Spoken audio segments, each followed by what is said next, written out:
No one else is going to look after you, no organization, no work.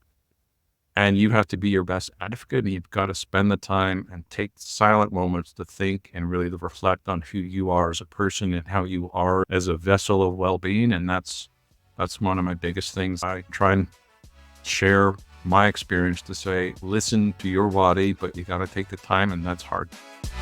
The latest episode of the Don't Change Much podcast features a conversation with Kenton Boston, cancer survivor and president and CEO of the Canadian Men's Health Foundation. In 2020, Kenton was diagnosed with liposarcoma, a rare type of cancer that took his sister's life only a few years before he experienced symptoms.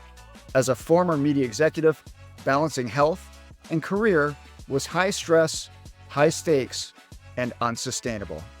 Despite his best efforts to work with declining health, even using vacation days to schedule surgery, Kenton ultimately made his health the top priority.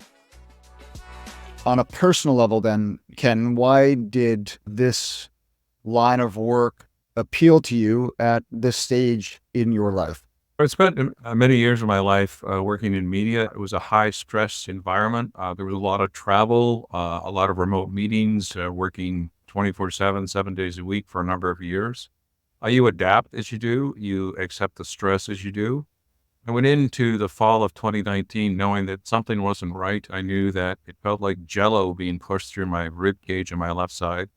I was trying to work out. I was trying to eat healthy, sleep under the stress-filled environment, and I didn't go to the doctor. I put it off for a few months. And I was going to the chiropractor at the time and felt that it was probably a symptom of my ribs popping out again. Maybe I lifted too heavy of a weight, not entirely sure, but I had convinced myself it was a pop out of my rib, and I was going to the chiropractor to fix it.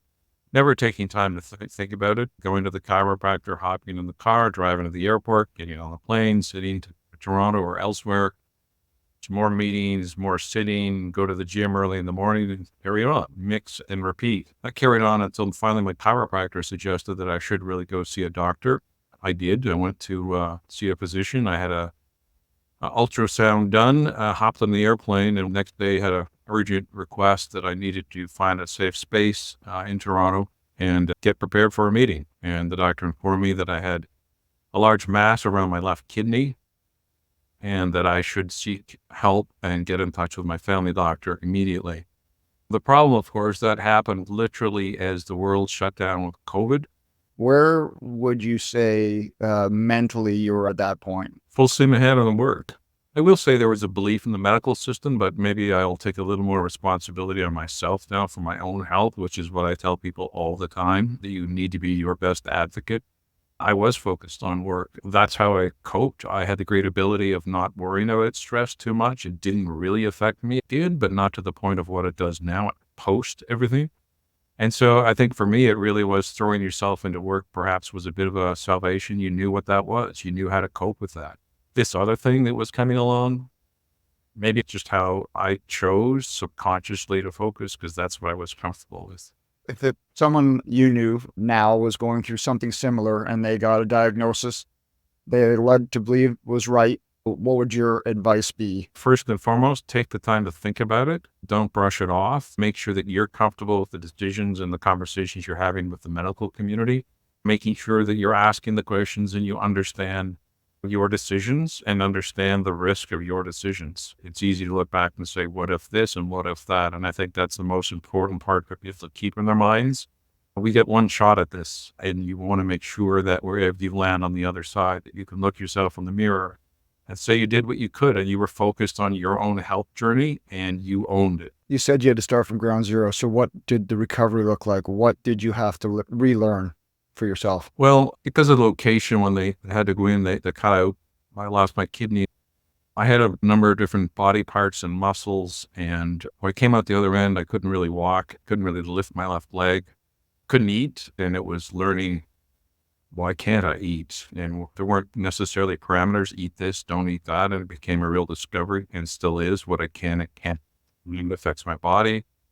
You didn't have too much of a choice because you kind of dragged one foot when you walked. And so that was ground zero. If ground zero was, can I eat today? And if I can, great. Can I walk today? And what does that look like? And how do you do stairs? And that was the starting point. I got back into physiotherapy as quick as I could. That was real great upstairs for the mental side. And that really became a driving force. Get on the treadmill and can I do 30 seconds today? Can I do a minute tomorrow or maybe next week? And it really became a refocus of my brain into parsing things down. Can I walk for 30 seconds today? Yes or no? And if it was a yes, that was my day. What does a physical lifestyle look like for you now? I'm more aware of my body now and my brain, and I have to constantly be going through those moments. There are still times when I refuse to acknowledge the changes that happen that are minimal, that no one would really know, but I know, and you ignore them. And your body has a way of giving you the little, hey, don't forget this happened and you could be dead. So let's get it back on track to where I am now, where I can clearly articulate my feelings, hopefully, and spur on others to pay attention to their own health and be healthy. We shared a stat at the foundation of 70% of chronic diseases can be avoided through healthy living. For me, it is about balance. It's about making sure you are proactive and you have an eye to yourself.